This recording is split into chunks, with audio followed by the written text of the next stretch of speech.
Hello दोस्तों, आज मैं बात करने वाला हूँ इंडियन पुलिस फोर्स की रेसिज्म और इंडिया में हुई रेसिज्म के बारे में। जॉर्ज फ्लॉयड की हत्या को लेकर अमेरिका में हुई रेसिज्म के बारे में बहुत सारी बातें की गई है, लेकिन अब सही वक्त है कि इंडिया में हुई रेसिज्म के बारे में बातें की जाए। आप अगर ये वीडियो देखकर मेरे चैनल को सब्सक्राइब करें या ना करें, लेकिन आपको ये वीडियो पूरा एंड तक देखना चाहिए। तो बस आपसे यही गुजारिश है कि आप वीडियो को पूरा एंड तक देखें। 2013 में द वाशिंगटन पोस्ट ने वर्ल्ड की मोस्ट रेसिस्ट कंट्रीज का एक मैप बनाया, जिसके हिसाब से 81 कंट्रीज में से India second most racist country थी।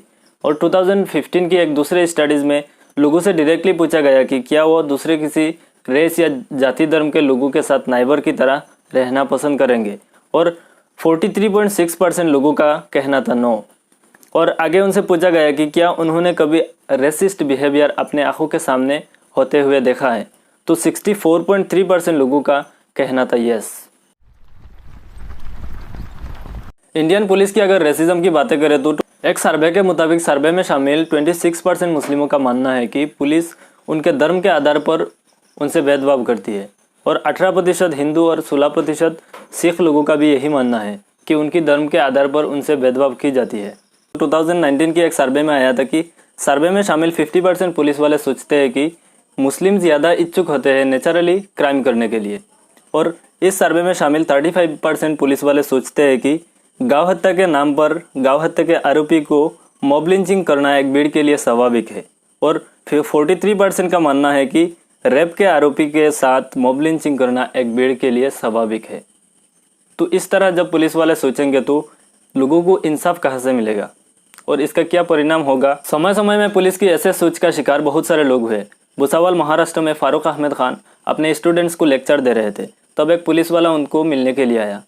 उनको लगा कि उन्होंने पासपोर्ट का अप्लाई किया तो किसी काम के लिए पुलिस वाला आया होगा, लेकिन पुलिस वाले ने उनको लोकल पुलिस स्टेशन में बुलाया और वहाँ उनसे पूछा गया कि क्या वो किसी जमील खान को जानते हैं।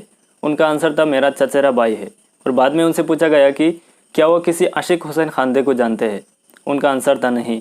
और पुलिस वाला ने बाद में कहा कि आशिक हुसैन खानदे एक कश्मीरी टेररिस्ट है, और उनके ऊपर आरोप लगाया गया कि वो आशिक हुसैन खानदे के साथ मिले हुए हैं मुंबई में बॉम्ब ब्लास्ट करने के लिए। इस केस में टोटल 11 लोगों को अरेस्ट किया गया, और एक हफ्ते के बाद उन लोगों को न्यूज़पेपर के फर्स्ट पेज पर टेररिस्ट कहकर न्यूज़ छापा गया। और 25 साल के बाद 27 फरवरी 2019 में सभी को कोर्ट ने निर्दोष करार देकर रिहा कर दिया।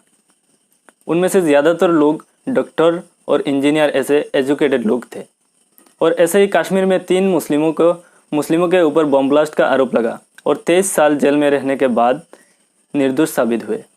तो कहीं ना कहीं ये पुलिस की ऐसे ही सोच के वजह से यही हुआ। इंडिया में मुस्लिमों के लिए मुल्ले, टेररिस्ट, आतंकवादी जैसे वर्ड का यूज़ की जाती है। बातों बातों पर उन्हें पाकिस्तान चले जाने की सलाह दी जाती है। गाय हत्या या जय श्री राम को लेकर मुस्लिमों के साथ मॉब लिंचिंग होना आज एक आम बात हो गई है। 2010 से 2017 तक गाय हत्या को लेकर हुए वायलेंस में 84% मुस्लिम थे, और इनमें से 97% अटैक्स 2014 के बाद यानी बीजेपी सरकार आने के बाद हुआ। और all total mob lynching cases में 5% केसेस ऐसे हैं कि पुलिस ने 5% केसेस में मॉब लिंचिंग करने वालों के खिलाफ केस ही रजिस्टर्ड नहीं किया या किसी को अरेस्ट भी नहीं किया। और 30% केसेस में ऐसे हुआ कि मॉब लिंचिंग जिसके साथ हुआ उसके खिलाफ केस रजिस्टर्ड किया गया। है ना ये बिल्कुल मज़ेदार बात। 2015 बिहार इलेक्शन में भाजपा नेता सुशील कुमार मोदी ने कहा था, the election was a fight between those who eat beef and those who are against cow slaughter. अगर सरकार के लोग ऐसे कामों पर या ऐसे अपराध पर साथ देंगे तो किसी भी भीड़ के लिए ऐसे अपराध करना बिल्कुल आम सी बात होगी।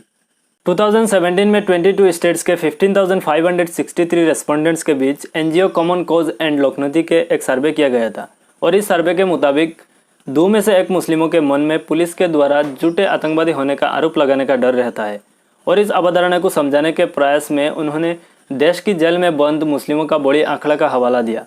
2014 में सरकार के द्वारा राज्यसभा में कहा गया था कि जेल में बंद अपराधी में से 16.68% मुस्लिम है और 21.5% अभियुक्त है। और 2018 के एक दूसरे सर्वे के मुताबिक इंडिया में मुस्लिम बार बार या कभी कभी हिंदुओं से मिलते हैं, जबकि सिर्फ 56% हिंदू मुस्लिमों के साथ मिलते हैं, और जो 56% हिंदू मुस्लिमों के साथ मिलते हैं उनमें से 71% हिंदुओं के मन में मुस्लिमों के प्रति एक पॉजिटिव राय था। तो मुस्लिमों के साथ मिलने के बाद मुस्लिम अच्छे या बुरा डिसाइड करना ये एक अच्छा सोल्यूशन है। यहाँ पर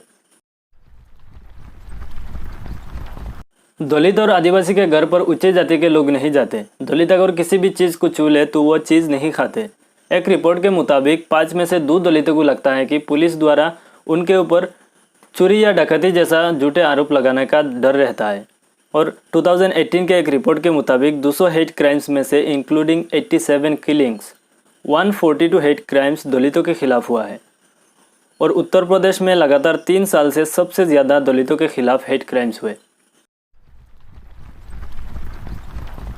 नॉर्थ ईस्ट के लोगों को बड़ी संख्या में रेसिज्म का सामना करना पड़ता है।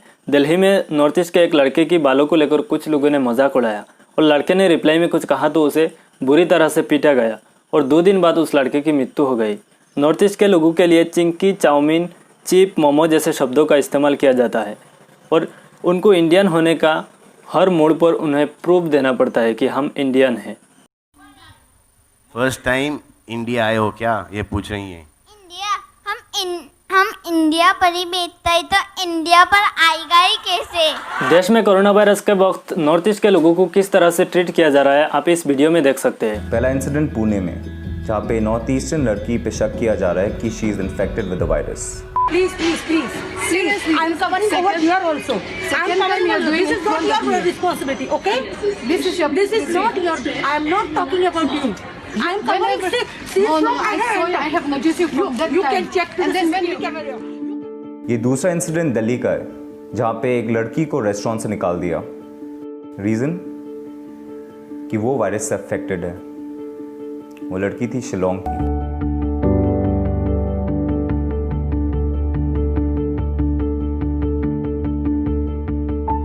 सोसाइटी सबको बुला के रखा हुआ था और सबके सामने इतना चिल्ला रहे, बोल रहे हम लोगों ने कोरोना वायरस लेके आया ऐसे बोल के, बोल रहे सामान लेके अभी खाली कर रहे हो ऐसा बोल रहे हैं। नॉर्थ ईस्ट के लोग अगर किसी दूसरे स्टेट में रेंट में रहना चाहे तो उन्हें कुछ सवालों का सामना करना पड़ता है, जैसे कि क्या तुम लोग कीड़े मकोड़े खाते हो।